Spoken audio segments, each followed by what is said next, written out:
Sa Star News, tampok ang isang awitin na inialay para kay Robin. Ang detalye ng balitang yan sa pagbabalik ng TV Patrol.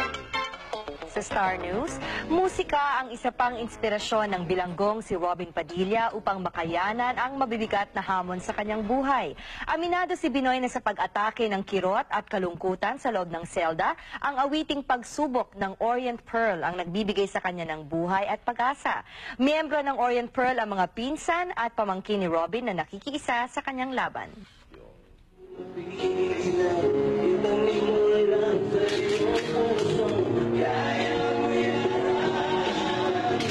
Pagkabigo, talin lang ang panghulo sa isipan. Mga pagsubok lamang yan, huwag mong itigil ang laban. May awa naman ng Diyos ang Panginoon, siguro medyo, hindi naman siguro aabot ng 21 years yung sentence. Tsaka konting tiis lang dahil di naman tatagalin na habang buhay eh. Sandali lang yan. Uncle, alam kong maraming naniniwala sa'yo. Kaya sana huwag kang mawala ng pag-asa.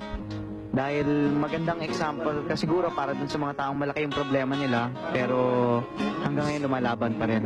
Kaya asahan mong maraming taong gagalaw para malabas ka sa kulungan. Konting tiis lang dahil ganyan talaga. Pagsubok lang yan.